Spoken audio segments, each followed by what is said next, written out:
Les méthodes de méditation sont des routes à suivre pour arriver à la rencontre de Jésus.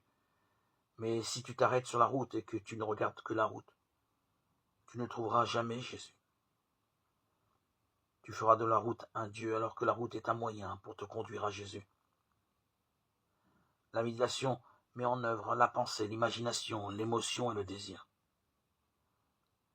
Cette mobilisation est nécessaire pour approfondir les convictions de foi, susciter la conversion du cœur, fortifier la volonté de suivre le Christ. La prière chrétienne s'applique de préférence à méditer les mystères du Christ. Voilà donc la grâce de la prière chrétienne. Le Christ n'est pas lointain, il est toujours en relation avec nous. Il n'y a aucun aspect de sa personne divine et humaine qui ne puisse devenir pour nous un lieu de salut et de bonheur. Chaque moment de la vie terrestre de Jésus, par la grâce de la prière, peut devenir contemporain pour nous grâce à l'Esprit Saint, le guide.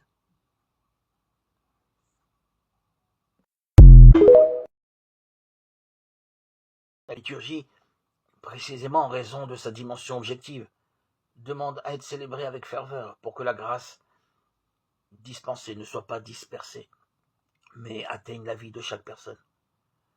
La prière intériorise, assimile la liturgie pendant et après chaque célébration.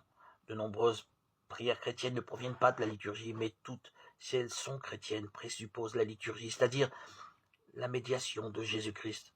Chaque fois que nous célébrons un baptême ou que nous consacrons le pain et le vin, le Christ est là. C'est lui qui agit.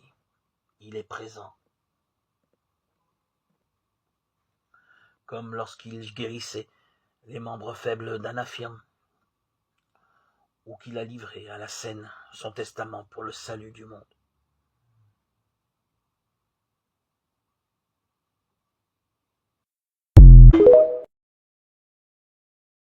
Quand les premiers chrétiens commencèrent à vivre leur culte, ils le firent en actualisant les gestes et les paroles de Jésus avec la lumière et la force de l'Esprit Saint, afin que leur vie, touchée par cette grâce, devienne un sacrifice spirituel offert à Dieu. Cette approche fut une vraie révolution. L'apôtre Paul écrit dans la lettre aux Romains « Je vous exhorte donc, frères, par la tendresse de Dieu, à lui présenter votre corps, votre personne tout entière, en sacrifice vivant, saint, capable de plaire à Dieu. C'est là pour vous la juste manière de lui rendre un culte. »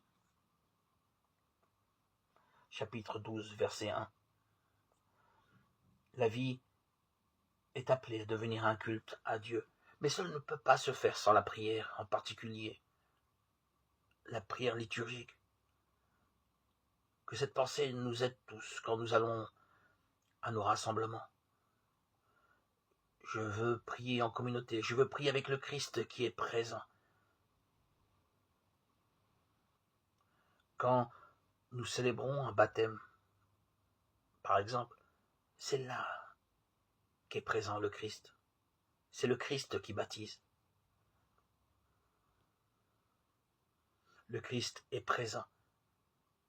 Et nous prions avec le Christ qui est à nos côtés à chaque moment que nous nous rassemblons